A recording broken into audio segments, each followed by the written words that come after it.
Sir, exactly what is the relation between Article 370 and Jammu and Kashmir?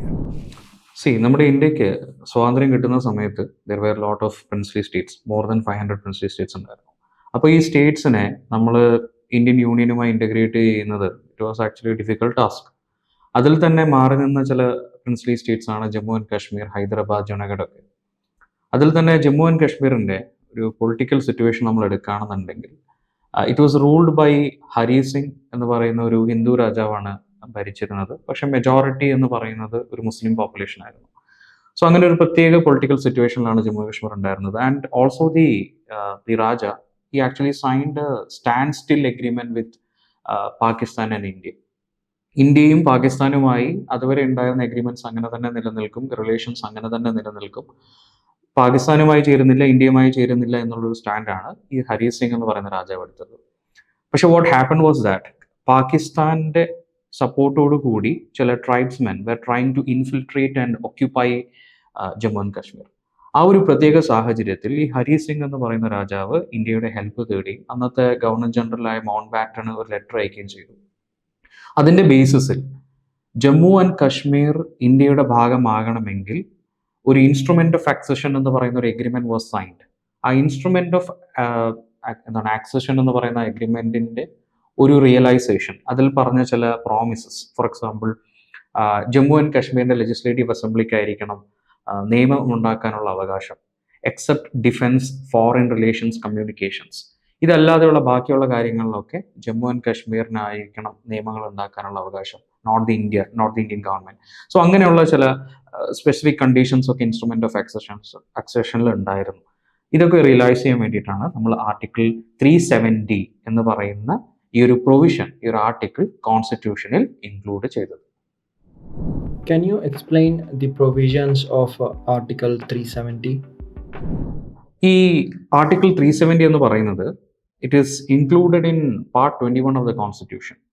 Temporary and transitional provisions of the constitution എന്ന് പറയുന്ന ഭാഗത്താണ് ഈ article 370 include ചെയ്തിട്ടുള്ളത്.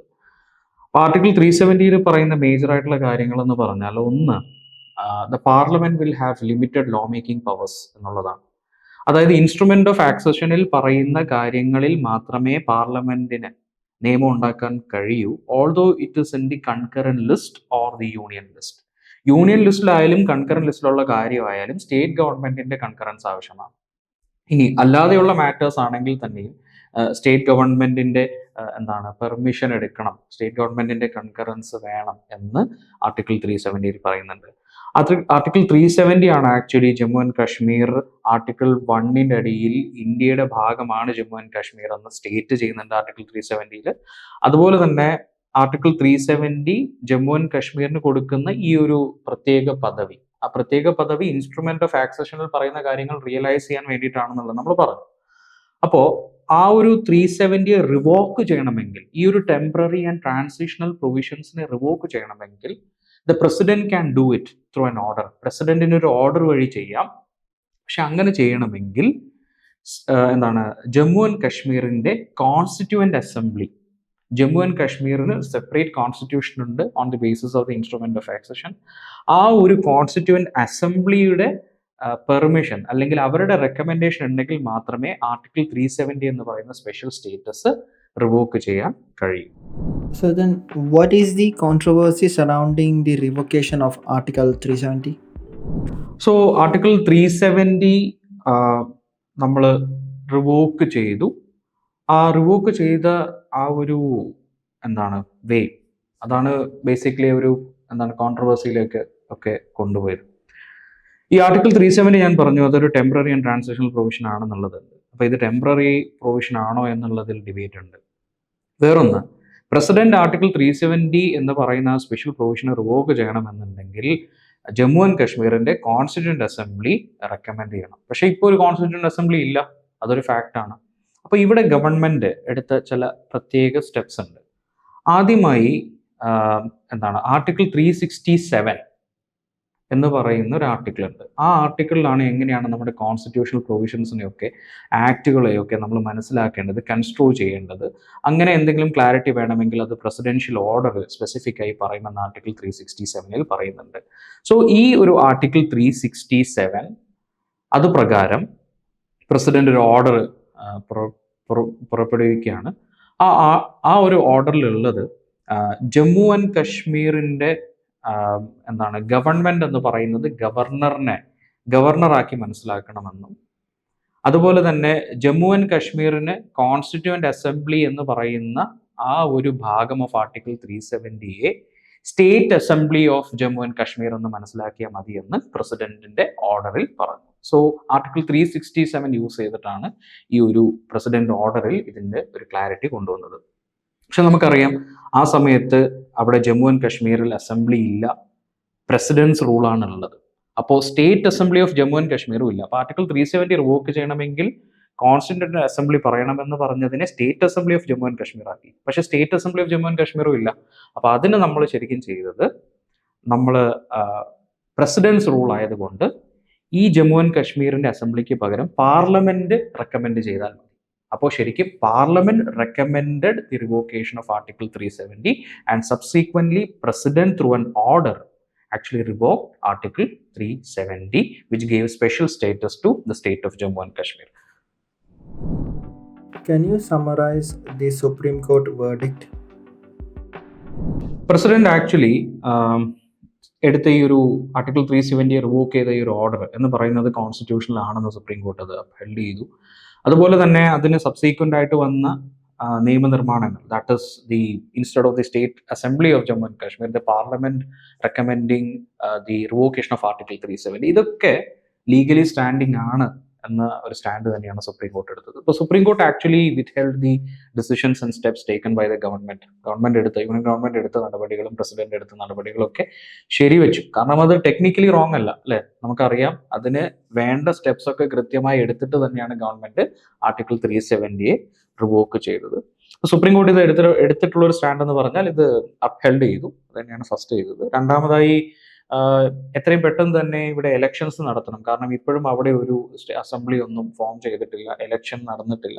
2024 ആകുമ്പോഴത്തേക്കിനും elections ഒക്കെ conduct ചെയ്യണമെന്ന് പറഞ്ഞിട്ടുണ്ട്.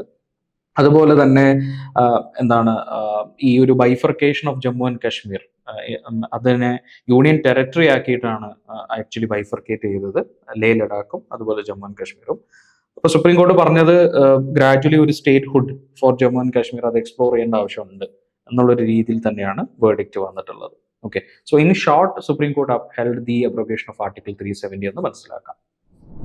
Sir, what should be the major takeaways for a UPSC aspirant from this? നമ്മുടെ ഒരു ടേക്ക് എന്താണെന്ന് ചോദിച്ചു കഴിഞ്ഞാൽ, ഇങ്ങനെയുള്ള കോൺട്രവേഴ്സ്യൽ ആയിട്ടുള്ള കാര്യങ്ങളിലൊക്കെ നമ്മൾ എപ്പോഴും കോൺസ്റ്റിറ്റ്യൂഷനും അതുപോലെ തന്നെ ഗവൺമെന്റിന്റെ ആ ഒരു നടപടിക്രമങ്ങളെയും ശരിവെക്കുന്ന രീതിയിൽ ഒരു സ്റ്റാൻഡ് എടുക്കുന്നത് തന്നെയാണ് നല്ലത്. UPSC is not a place for activism or something.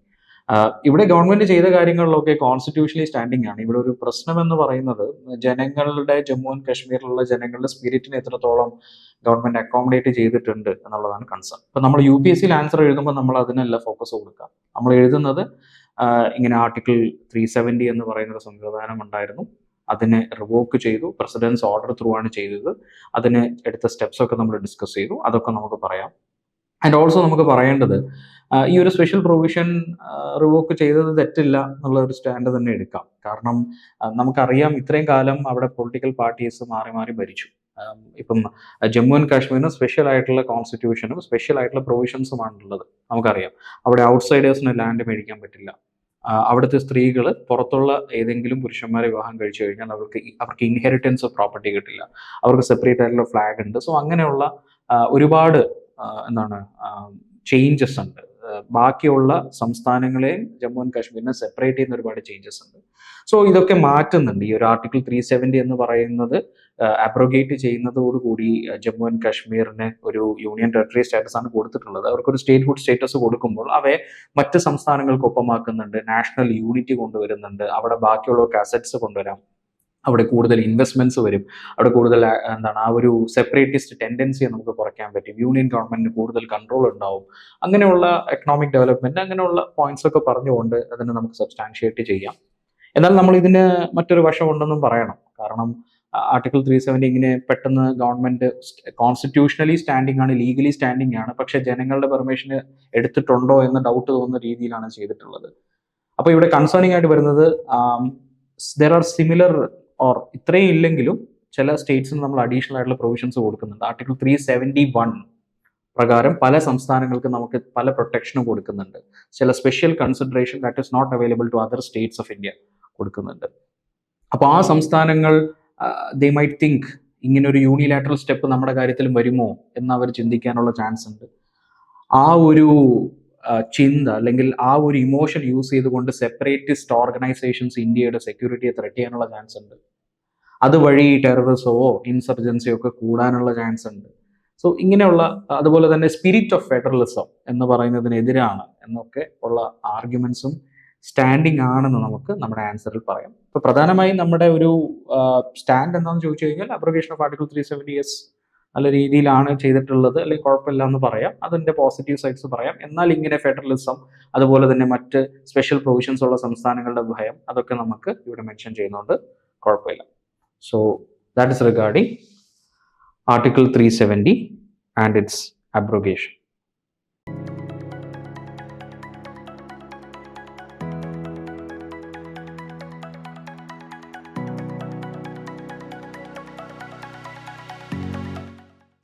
Come and join iLearn IAS and feel the difference.